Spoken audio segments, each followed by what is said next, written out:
नमस्कार, बहुत स्वागत है आपका। आप देख रहे हैं लोकतंत्र। मैं हूं आपके साथ नेहा दुबे।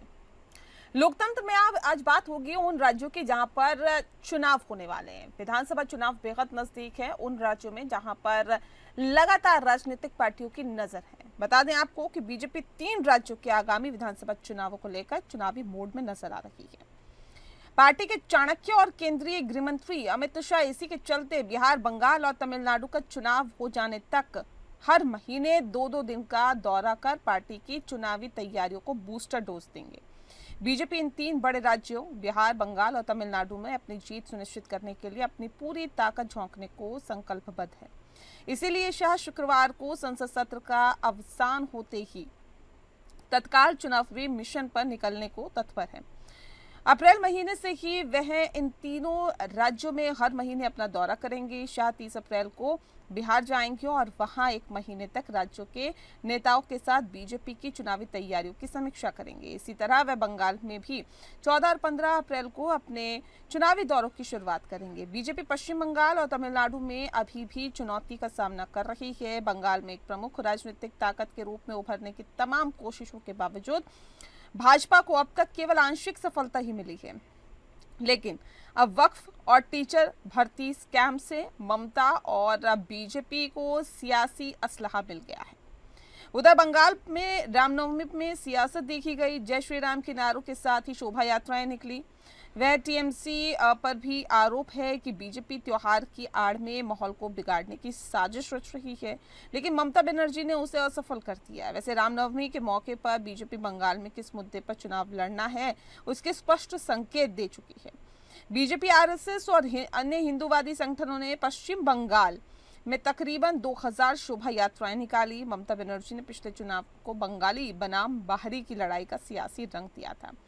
ममता बनर्जी ने खुद को बंगाली और बीजेपी नेताओं को बाहरी कहकर बंगाल की जनता को आगाह करने की कोशिश करती हुई वो नजर आई थी। टीएमसी फिर कह रही है कि 2026 विधानसभा चुनाव के दौरान विकास के अलावा बंगाली अस्मिता हमारा मुख्य चुनावी मुद्दा होगा। बंगाली अस्मिता केवल बंगालियों के बारे में नहीं बल्कि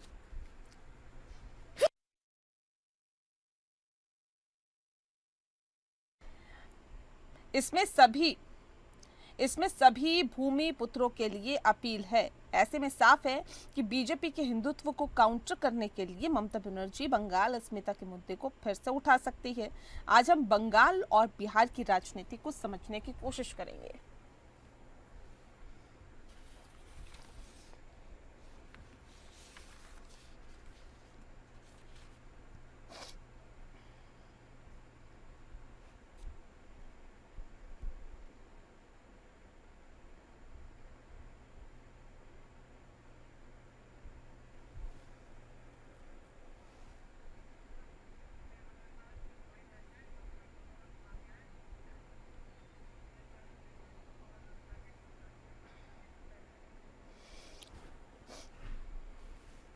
और इस विषय पे तफसील से चर्चा करेंगे। खास मेहमान हमारे साथ मौजूद है, उनसे आपका परिचय करा देते हैं। इस विषय पे तफसील से चर्चा करने के लिए खास मेहमान हमारे साथ हैं और डॉक्टर लोलारख उपाध्याय जी हैं, प्रदेश महासचिव हैं।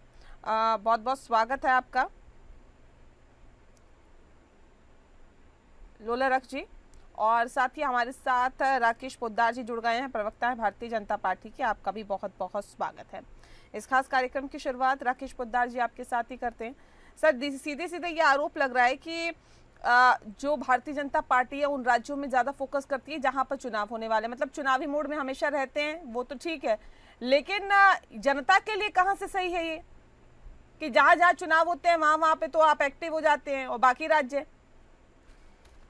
नेहा जी, भारतीय जनता पार्टी अगर चुनाव लड़ती है और जो संकल्प लेती है अपने घोषणा पत्र के माध्यम से, उस राज्य में काम भी करती है। लगातार हम लोगों ने गुजरात में 6 बार चुनाव जीता है, महाराष्ट्र में दूसरी बार सरकार बनाने का काम किया, हरियाणा में दूसरी बार सरकार बनाने का काम किया, तीसरी बार सरकार बनाने का काम किया, और बहुत सारे राज्य से, जहां हमने गोवा की बात कर ले, महाराष्ट्र, तेलंगाना, महाराष्ट्र, उसके बाद हरियाणा कर लें, दिल्ली में 27 साल के बाद जीता, उत्तर प्रदेश में अन्य योगी जी के दूसरे कार्यकाल पूरा होने वाला है। तो हम लोगों ने काम किया। ऐसा नहीं चुनाव तो हमारा लड़ना और चुनाव लड़ने का मकसद कि विकसित कैसे करना, उस पर हम लोग नेहा जी बिल्कुल काम करते हैं। और जो वादा करते हैं घोषणा पत्र के माध्यम से चुनाव के समय में, उसको लगभग 95-99% हम लोगों ने वादे को पूरा किया। मेरा डेटा उठाकर देख सकते हैं कि हर राज्य में जहां जहां भी चुनाव हुआ वहां पे भारतीय जनता पार्टी ने जो घोषणा की, क्या उसने काम किया। और देश के प्रधानमंत्री ने अगर लोकसभा के चुनाव में 14 में जो अगर वादा किया, 19 में हम लोग आते आते पूरा किया, 19 में जो किया उसको 24 में आते आते पूरा किया। तो हम लोग वादे को पूरा करते हैं, हमारा मकसद होता है वादा को पूरा करते हुए विकसित को बनाना। आज बंगाल में हम लोग कहाँ थे, आज हमारे बंगाल में विपक्ष के नेता हमारे भाजपा का, और उसके बाद हम लोगों ने वहां पे मजबूती के साथ हम लोगों ने काम भी किया।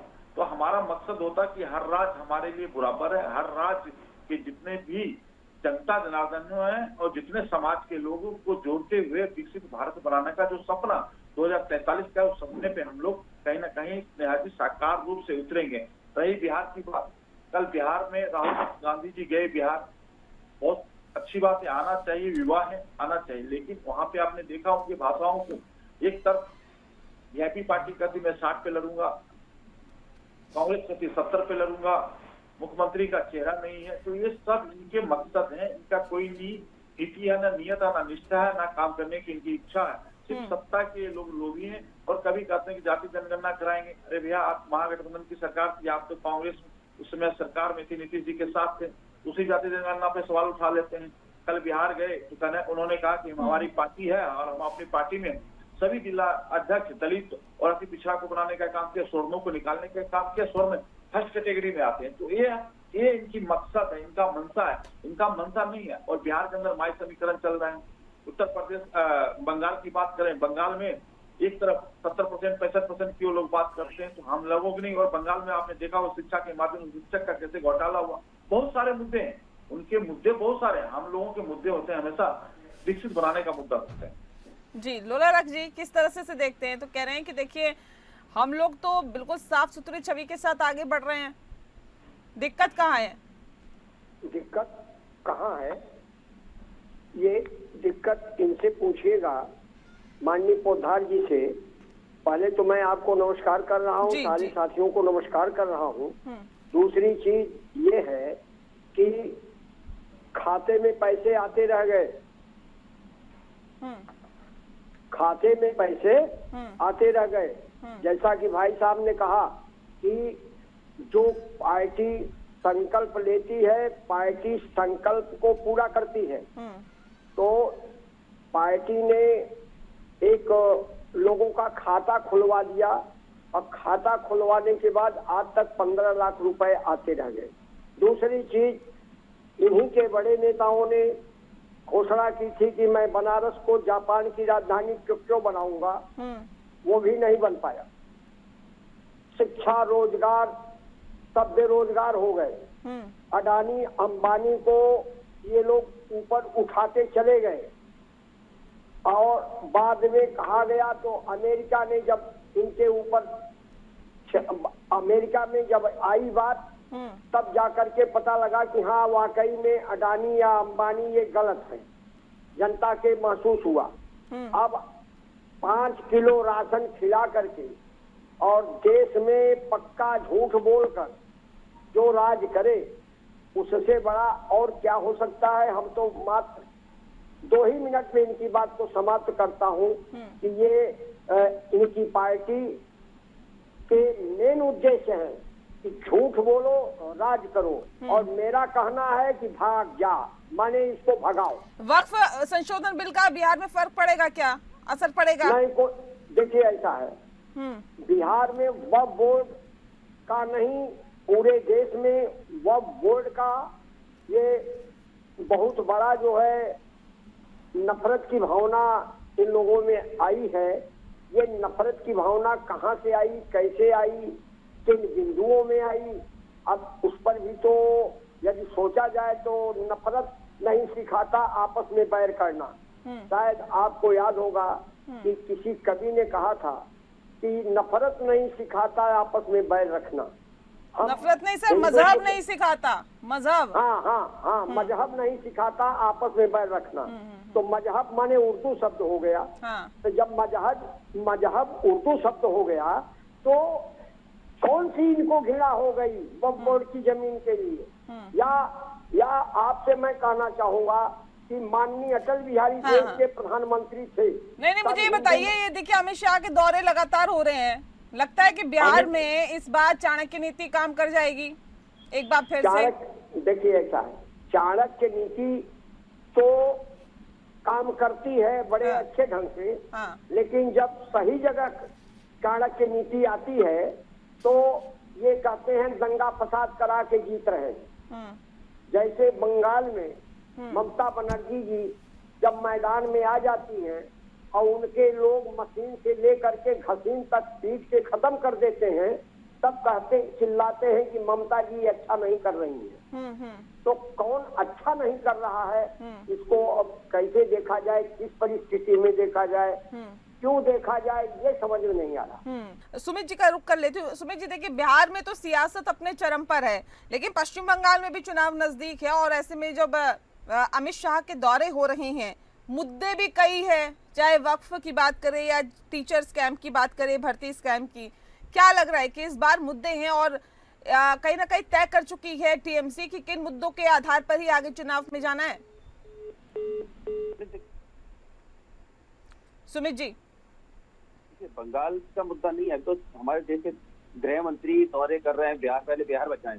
बिहार में इनकी सरकार जाने वाली है, बिहार में सरकार नहीं बनेगी।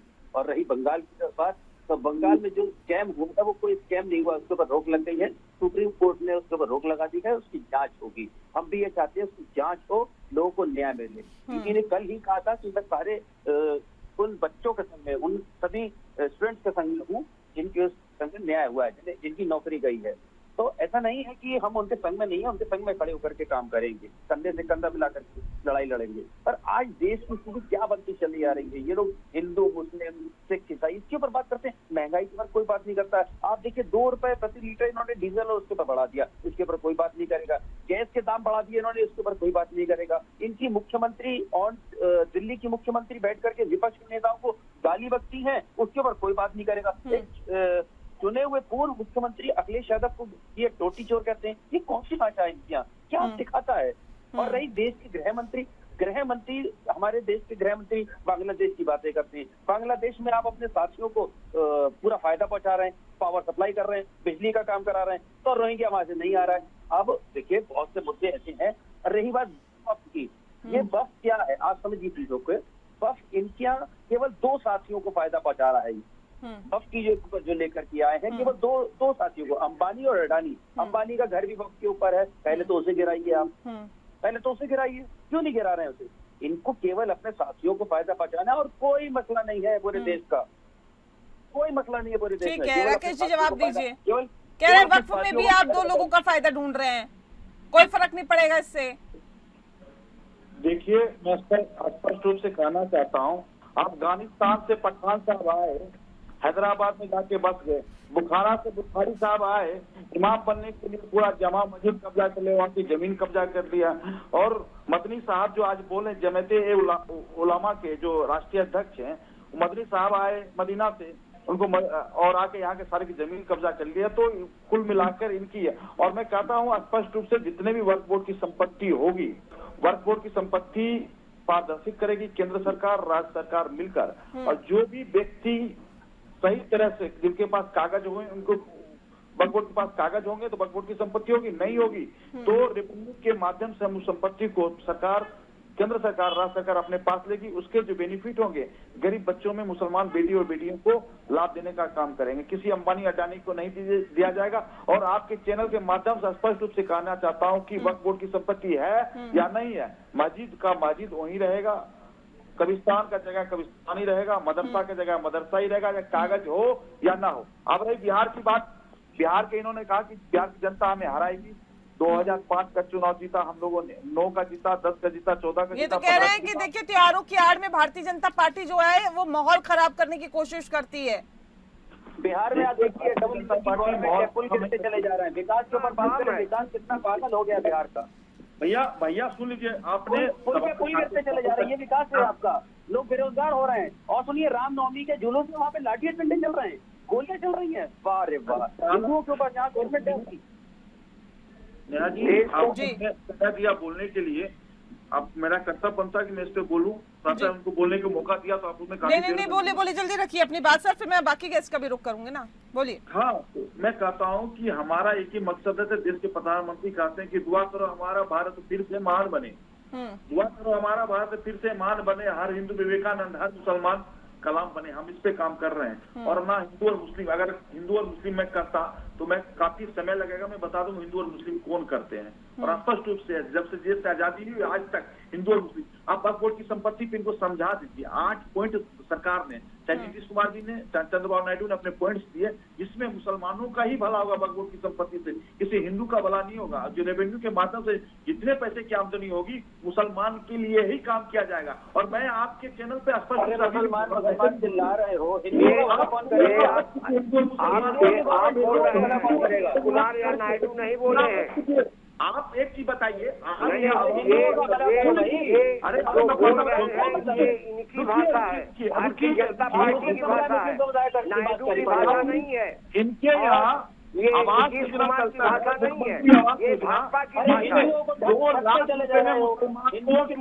ठीक है, एक एक करके बोलिए सर प्लीज, एक एक करके पहुंचा दिया समुद्र के किनारे। हाँ ठीक है, ठीक है। लेकिन सुमित जी ऐसा क्यों लगता है आप लोगों को कि देखिए ये लोग जो है त्योहारों की आड़ में जो है पूरा माहौल खराब करने की कोशिश करती है भारतीय जनता पार्टी। जय श्री राम के नारे लगाने गलत है क्या?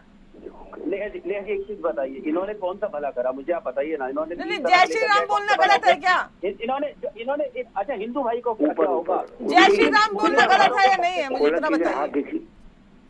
जय श्री राम बोलना गलत है या नहीं है? कल तो अरे आपको नहीं मालूम है, रामनवमी पे पूरे बंगाल में जय श्री राम हुआ है। हमारे सारे हिंदू और मुस्लिम सारे भाइयों ने जय श्री राम का नारा लगाया है। और भाजपा इसीलिए तो परेशान है कि सब हिंदू और मुसलमान एक होकर के जय श्री राम का नारा लगा रहे। कल कितना बढ़िया हुआ कि गवर्नर ने मुख्यमंत्री की खुद तारीफ करी है। मुझे बताइए, पर भाजपा लगी हुई थी केवल और केवल दंगा कराने के लिए कि किसी तरीके से रामनवमी पे दंगा हो जाए। तो बिहार में करिए ना, बिहार में रामनवमी के जुलूस के ऊपर डंडे चले, गोलियां चली, वहाँ पे भाजपा की गवर्नमेंट है। कानपुर के अंदर लोगों के डीजे बंद करा दिए गए, लोगों के ऊपर एफआईआर हुई। राकेश जी देखिए, तकरीबन 2000 शोभा यात्राएं निकली है पश्चिम बंगाल में। राकेश जी, जय श्री राम ही जय श्री राम हुआ। देखिए, मैं कह रहा हूँ कि भारतीय जनता पार्टी और शुरू से हम लोग ने जय श्री राम का नारा लगाता तो ममता बनर्जी जी को बहुत दिक्कत होता था। आज पूरे देश की जनता हिंदू, बिहार में क्या हुआ? बिहार में अरे भाई बाबा जी कहते किसे हैं? वहाँ पे जय श्री राम की परिभाषा बताइए। डंडे मिले, एफआईआर हुई, हिंदू की परिभाषा बताइए। यही हुआ ना, बता रहे ना, आ रही हूँ उधर ही आ रही हूँ। पौधार जी बताइए ना, जय श्री राम का नारा कानपुर में लगाया लोगों ने, जय श्री राम कहाँ से आ गए? राम आए हैं, जय श्री राम आए हैं। आप लोगों ने ठगने का काम करा है जनता को। नहीं, जनता को बरगलाने का काम आप लोग कर रहे हैं। अजीब ढंग से कर रहे हैं, ये देश के लिए अच्छा नहीं कर रहे हैं। ठीक है। देखिए, एक दूसरे पर आरोप लगाए जा रहे हैं, लेकिन ये बात तो तय है कि जैसे जैसे चुनाव नजदीक आते हैं वैसे वैसे तमाम वो मुद्दे बहुत ज्यादा हावी हो जाते हैं जिनसे जनता का कोई सरोकार नहीं है। बहरहाल बहुत शुक्रिया आप सभी मेहमानों का हमारे साथ इस खास चर्चा में शामिल होने के लिए। खास पेशकश में फिलहाल के लिए इतना ही। नमस्कार।